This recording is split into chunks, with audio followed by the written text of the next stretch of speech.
તમને એવું લાગે કે ત્યાં વેચાઈ જાય? માલ ગમે તે વેચાઈ જાય, સારી ક્વોલિટી, વેરાયટી સારી એટલે ઊભો વેચાઈ જાય. ઓકે, હા, કારણ કે અમારે જે રાજકોટ જિલ્લામાં એક્ઝિબિશન હતું ને, ત્યાં અમે 4 નંગ અંજીર એટલે 250 ગ્રામનું પેકિંગ થાય એ અમે 100 રૂપિયામાં વેચાતા, અને માલ મારે ઘડીકમાં વેચાઈ ગયો હતો. અને રિપીટ કસ્ટમરો માગતા હતા કે તમે ઓલા અંજીર લાવ્યા છો, પાછા બીજે દી અમને પૂછવા આવ્યા હતા સ્ટોલે.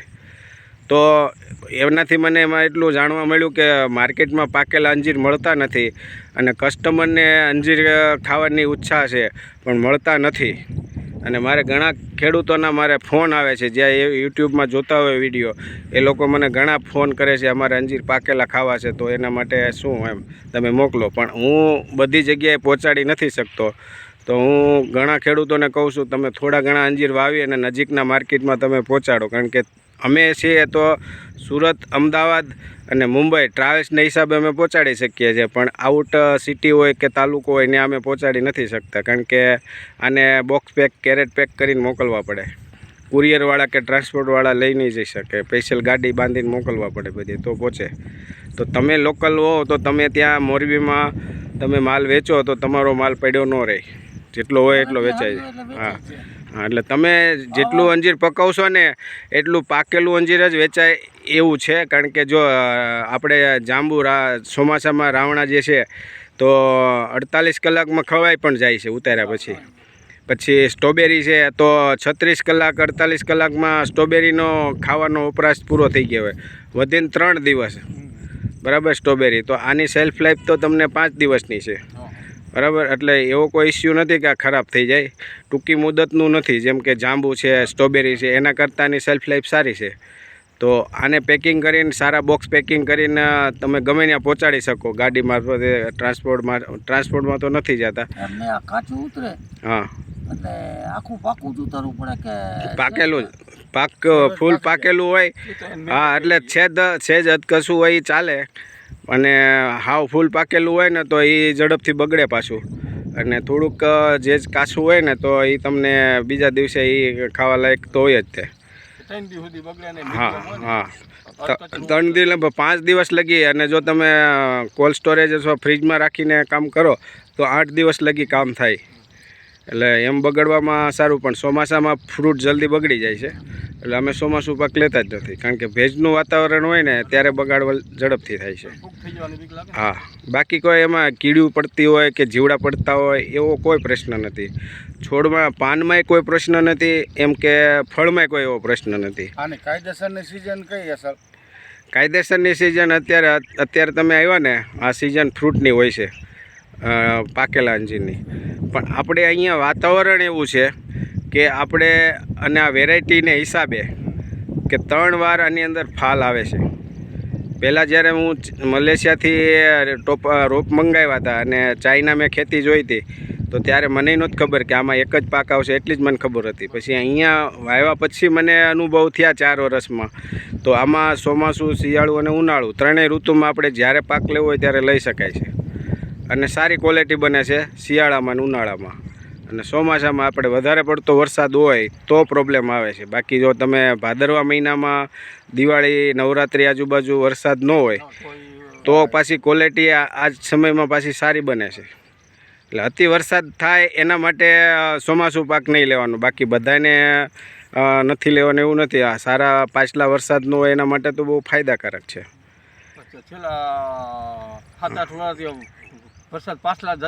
હા, હવે અત્યારે આપણો વરસાદ ઋતુ એનો પીરિયડ બદલ્યો છે, એટલે ઋતુ ચેન્જીસ થયું છે, તો એના કારણે પાછલા વરસાદ વધારે પડે છે, અને આ જે શરૂઆતના જે વરસાદ આવે ને એ ટાઈમે આવી જાય પાછા.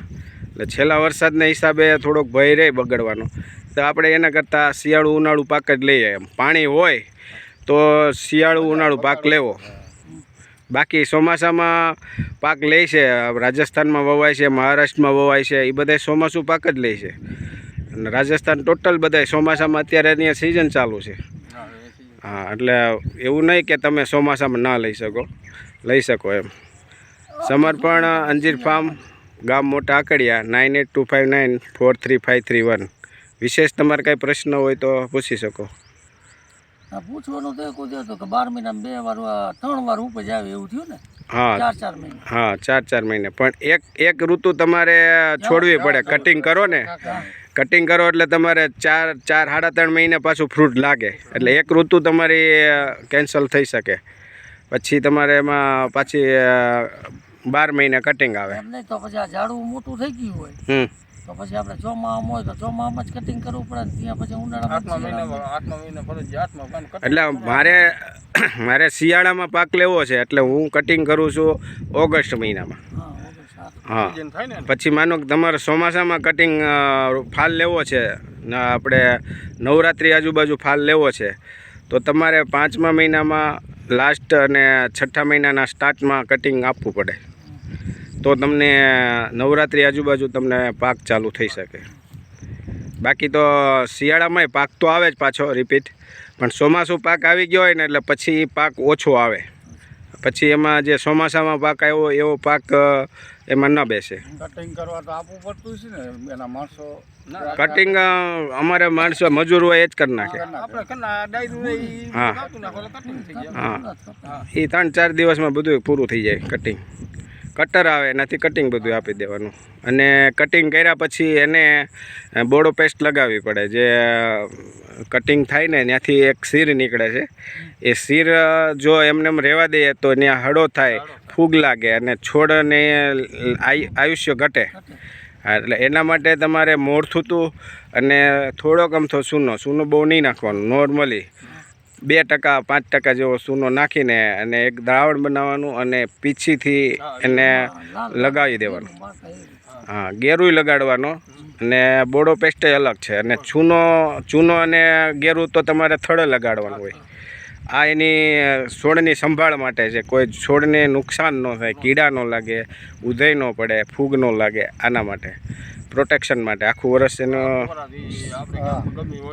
હા થડને હળો લાગી જાય તો શું છે તો એની સેલ્ફ લાઈફ ઘટી જાય. 45 વર્ષની મુદત છે એ વહેલા છોડ પૂરા થઈ જાય. અને આને માવજત એટલે કરવું પડે કે હવે માનો આ 4થું વર્ષ છે, 5મું વર્ષ છે તો એનું પ્રોડક્શન હવે વધતું જાય.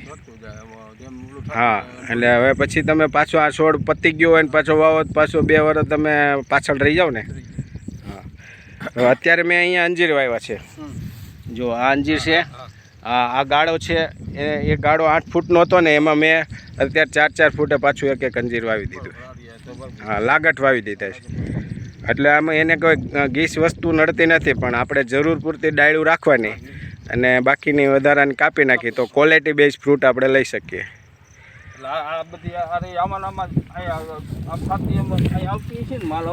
હા એ જેટલી ડાળી મોટી ઊંચી જાય ને હા એટલે એ પ્રમાણે ફ્રૂટ આવતું જાય. જેમ જાજી ડાયરું થાય એમ જાજા ફૂટ આવે. જાજી ડાળું થાય એમ જાજી ડાળું પ્રમાણે એને પોષણની જરૂર વધારે પડે.